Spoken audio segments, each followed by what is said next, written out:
Yo, what's going on, guys? Winter Kills here, and welcome back to a brand new Locals feature match. Here we are in round 1 for February 17th Locals. That's right, we are skipping ahead from the last set. We were doing rounds 3 and 4. Well, I guess specifically round 3 was kind of unusable just because how bad the actual match was. The misplays, soft cheats, etc., etc. Mirror match on top of that, which I know you guys hate mirror matches. And then the next round was Fire King Snake Eye versus Snake Eye, which again, I'm sure you guys would probably rather watch paint dry than see that. So we are moving on. We have Labrynth versus Snake Eye. Just a little bit better. 50% less Snake Eye in this. Not that I'm gonna try to like completely keep Snake Eye off the channel, because that will probably be pretty impossible to do.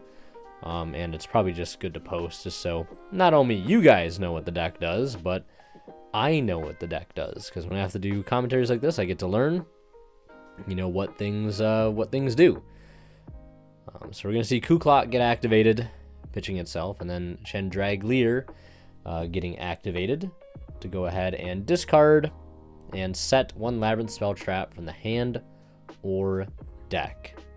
And we'll see what they decide to go for here. They're going to go for the regular Welcome Labrynth, and then Kuklok will go ahead and special summon itself out, then activate Welcome Labrynth that they just set because of Kuklok's in-hand effect, but that will quickly get hit with Ash.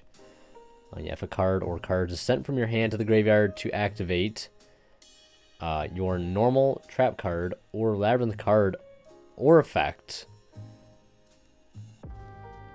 while this card is in your graveyard, you can add this card to your hand or special summon. Okay, I just wanted to make sure the other effect of Kuklok, I didn't know it was from a hand or field, but I guess that would make sense with the synergy of everything in the deck. They will go ahead and, however, special summon Lady Labrynth of the Silver Castle, since they did activate a Labrynth card effect that turn.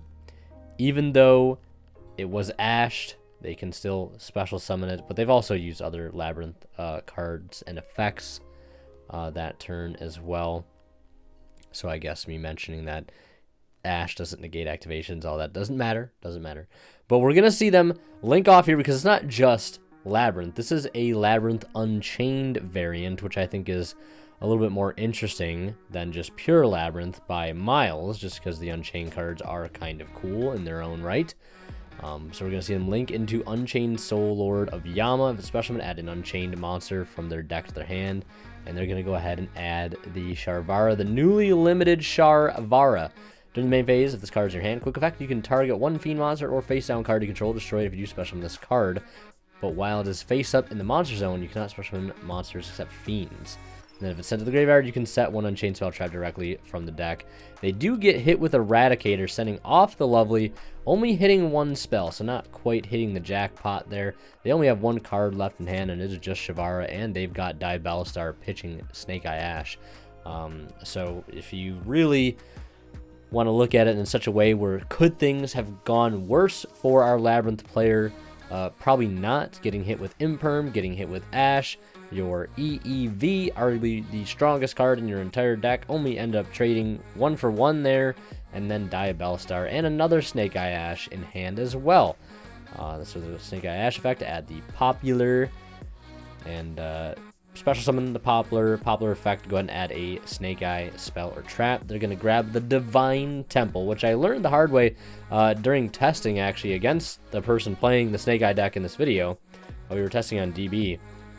And I learned that that field spell is single-handedly one of the best ways that the deck can play around Nibiru, or even just play through it, right? Because once you Nibiru them at a critical point, anything that they still have in the spell and trap zone, like a Flamber's Dragon, they can just go ahead and trigger the effect of the field spell on the summon of Nib or the token, then bring that up and try to keep comboing. So it's one thing you kind of want to pay attention to if you ever find yourself playing against the deck. Just know that if you've got Nib in hand and they've got that field spell, they're probably going to be able to end on something through that play. So OSS is going to send off the Popular, bringing out the Oak. Oak brings back the Popular. And I'm going to go back and forth calling it popular and poplar this whole video, so I apologize in advance for that. We're going to see him bring out another Flamberge. Gotta say, that is one of the coolest looking cards as of late.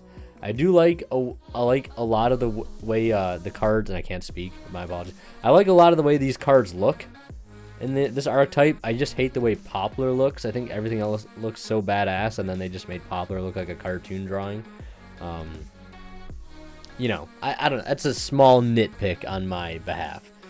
So Sharvara will dodge the effect of Flamberge to send it the Yama to the spell and trap zone.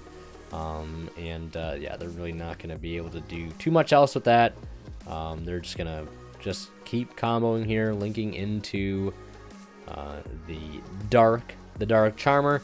You could say, you know, SP Little Knight would be the easiest way to go for game here, but don't forget the restriction. When you do SP Little Knight, you cannot attack directly. So they're going to try to find a workaround to that, go into Promethean Princess, bring out the other Flamberge, and I think they're just going to see the writing on the wall there. Probably know that it's best to go ahead and scoop it up here. We'll get into game 2. Quick shout out, guys, to Imperium Duelist. Check them out at the link below. Don't forget to use my discount code WINNER10 off. At checkout to save 10% off your entire order. And if you guys are buying anything on TCG Player, feel free to use my affiliate link found in the description of all my videos. Anytime you guys shop and check out using that link, you know, checkout, shop, etc., all that on that link, small bit of the revenue from your purchase goes right back in the channel and helps out a ton, and no extra cost to you guys. So one card here in particular that I should probably just highlight is a card that was just pitched off of the Chandragleer, and I believe it is a relatively new trap out of the new set Phantom Nightmare called the Black Goat Laughs, which I gotta say is a really cool name for a card. The artwork is rather cool as well. It's just a very interesting one-off trap that's not really a part of any archetype, and it's a secret rare too, so you know they wanted to have some hype behind it, I guess. But it says, declare one monster card name. This turn, neither player can special summon monsters with that original name except from the graveyard. You can banish this card from the graveyard, then declare one monster card name. This turn, neither player can activate the effects of monsters on the field with that original name. So you're either making it so they can't special summon monsters with that original name, or they cannot use the effects in the field of monsters with that original name. Very interesting floodgate-y trap.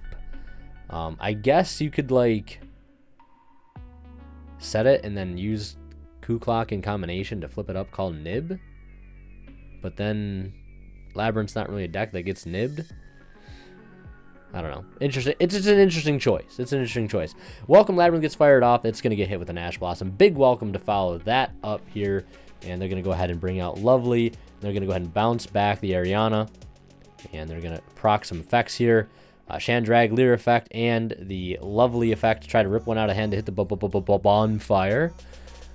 It's a pretty good hit. They've got Triple Tactics Talent, and they've got Harpy's Feather Duster in hand. I think that all that, at least I hope all the, you know, welcomes and big welcomes were activated outside of the main phase, or Talent's fourth effect might have to be activated. You guys don't want to know what Talent's fourth effect is. It's when it's and you could probably put two and two together. Talent's fourth. When your opponent asks you which effect of talents you're going to use, if you say the fourth effect, what you're basically saying is that that talents at that point in the game was so incredibly groundbreaking. You know what I mean? Like, it's one of those talents, right? It's not just a talents, right? You guys have all resolved a talents, you know, a pretty ordinary, nothing special talents as we watch this Snake Eye combo unfold here. But, you know, it's just draw two, maybe a take, casual look, right? But there's just some points when you resolve talents and your opponent's just like, oh, right? That's talent's fourth. Striking the absolute fear into your opponent.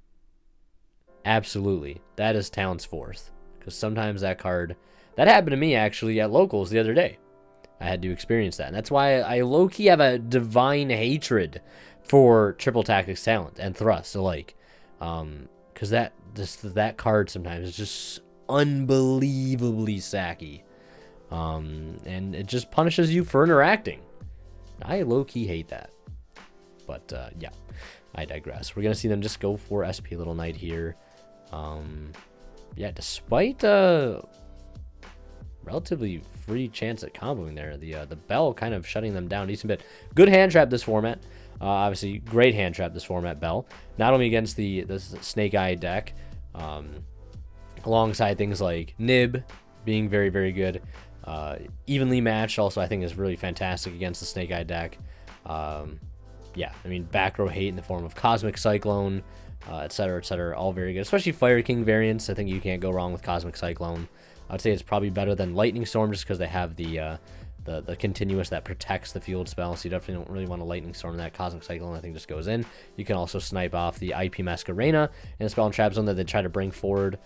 So Cosmic, Bell, hitting Promethean, loads of other stuff, especially in the Fire King variant. Ash Blossom is interesting because while it can be high impacted points, it does make Hida, Fire Charmer, definitely an incredible extender for them at any given point. Harpy's Feather Duster finally getting slammed down there. They will chain that Call by the Grave there, targeting Poplar. And we'll see where this leaves them with not much. Actually, just going to go ahead and pass turn there. And they're going to go ahead and use the effect of Lovely just to go ahead and reset, I believe. You can target one normal trap in your graveyard, set it to your field, but it cannot be activated unless you control a Fiend monster. Unless you control a Fiend monster. You can target one normal trap in your graveyard, set to your field, but it cannot be activated unless you control a Fiend monster. Yeah, I mean, they're pretty much always going to have a Fiend monster, I guess. And I think that card in hand looks to be... Let's see, it looks like Coup Clock. So they will go ahead and normal summon it. And on summon, it looks like they are going to use the effect of Divine Temple here. When this card is activated, you can place a Snake Eye monster from your hand, deck, or graveyard face up in its owner's spell and trap zone.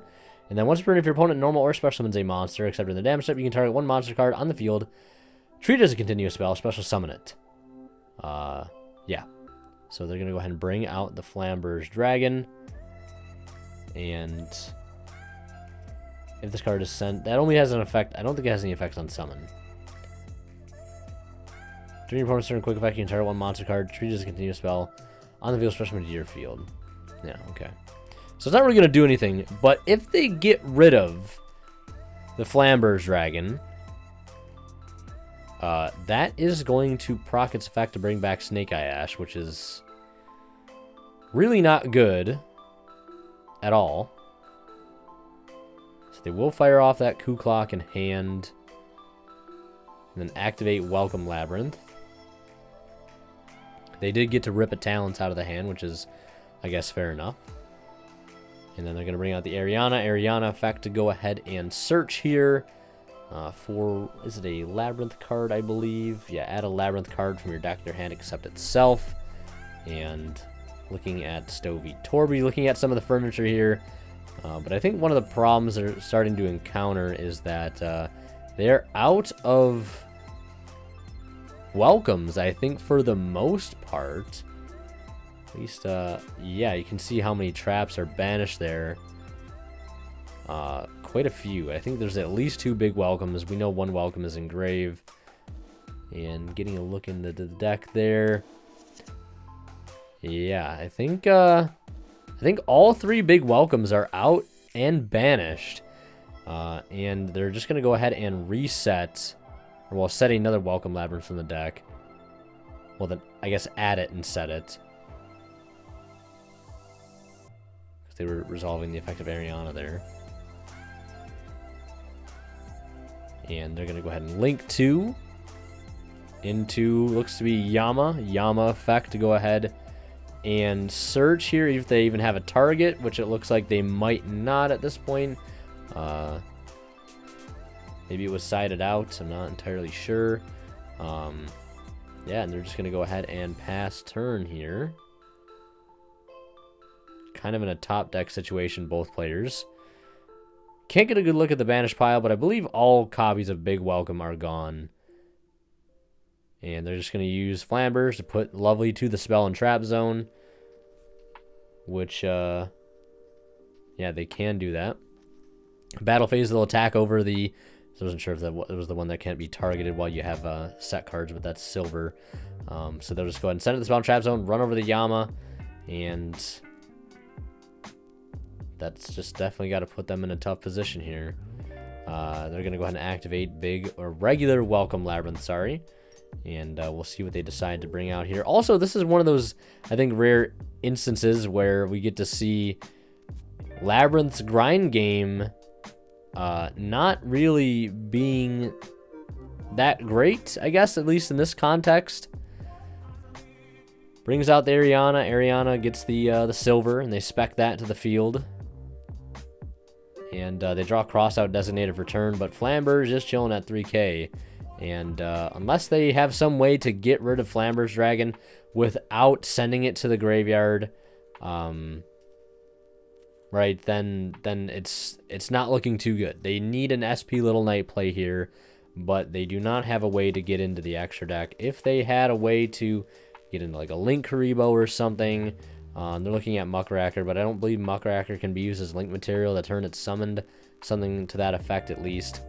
And they're just going to go ahead and admit defeat, realizing that, yeah, I've got no way to get rid of this Flamber's Dragon, and I'm just going to lose into the grind game here. So we're going to see Snake Eyes take it 2-0 there. Last but not least, a big shout out goes to our current Divine level channel members who are Pony Sarah, Cadillac Screen, Misfit, HCH, Cyber, and Robin's Assistant.